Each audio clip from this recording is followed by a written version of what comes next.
Ever heard of the statement, you can ignore reality, but you cannot ignore the consequences of ignoring reality? I just now left from Walmart. I had to pick up some baby wipes, some house stuff. And I was looking at the prices of meat. And damn near I saw some, I think it was ribeye steak, 3 pieces of ribeye steak for $71.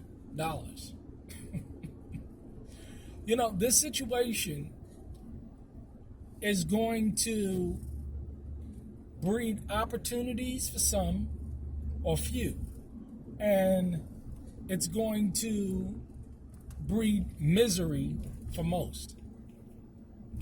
We've been saying it for years. It's not that there's not going to be food on the shelves. It's just going to be the simple fact that you're not going to be able to afford what's on the shelves.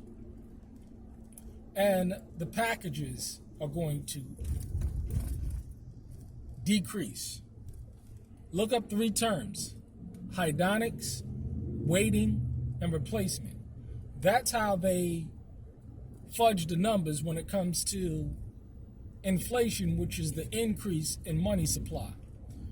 Now, it's sad that the average American has absolutely no idea what I'm talking about. The average person on the street has absolutely no idea what I'm talking about. This is why it's so important to study, to show yourself approved. This is why it's so important to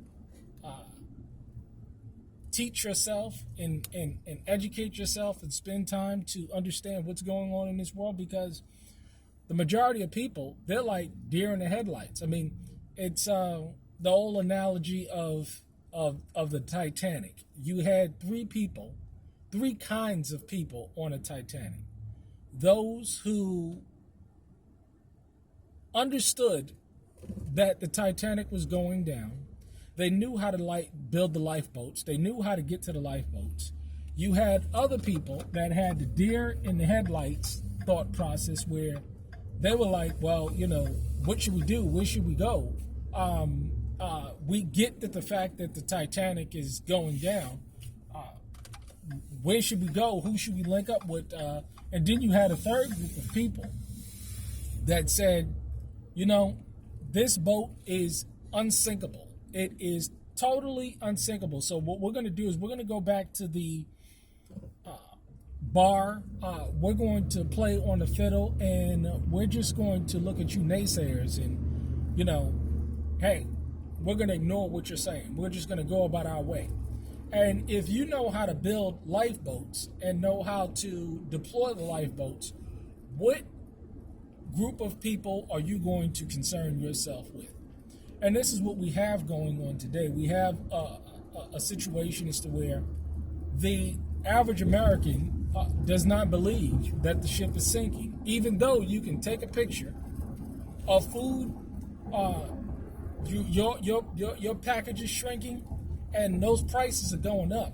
Your rent going up, your utility bills going up. Everything is going up, but your wages. And you have increasingly more and more shitty jobs. And in addition to those shitty jobs, you have to take the jab in order to keep them. See, the system is totally rigged for you to fail. But again, I'm only concerned with the people who have the ears to hear and that's willing to make moves. Because it's happening right before our very eyes. Am I concerned? Am I worried?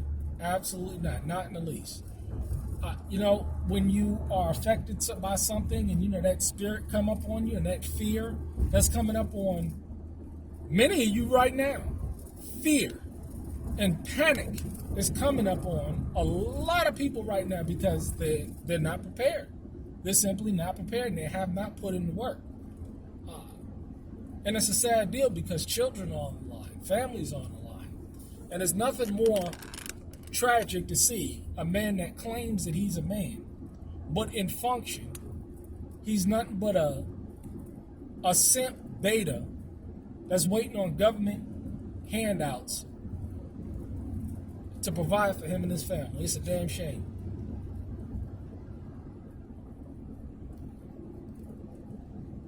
those who have the ears to hear, hey, tough times are coming. Tough times are already here, but more tough times are coming. And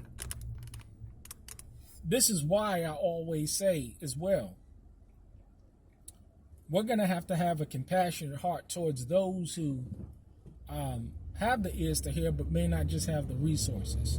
And people that are prepared, they're not just preparing for themselves, they're preparing for others that may be less fortunate, but have a good heart. The Most High will provide a way for his people, because he's blessed his people as well with the ability to provide, just like Joseph did in Mizraim when the 7-year famine came, the 7-year plenty and the 7-year famine. Again, I believe that there's going to be food on the shelves. You're just not going to be able to afford it. And it's not going to be good quality food. I mean, it ain't good quality food right now. But, hey,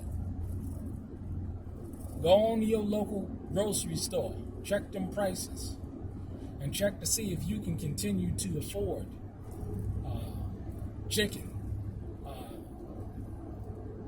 lot of folk going to be eating cat food in the next couple of years. A lot of folk already eating cat food, but hey, you can't force anybody to do anything that they don't want to do. But again, they're going to have to deal with the consequences of ignoring this reality of what's going on. Well, I'll be starting another project soon. Just now got back doing a bid on that and finishing up some other projects in preparation for the fall. But hey, you stay blessed. Hey, go and check out your Walmart. Check them food prices and make sure you have a plan of action. If you don't, you better get one. Because like I said at the beginning, you can ignore reality, but you cannot ignore the consequences of ignoring reality. And these are real consequences. All right, stay blessed.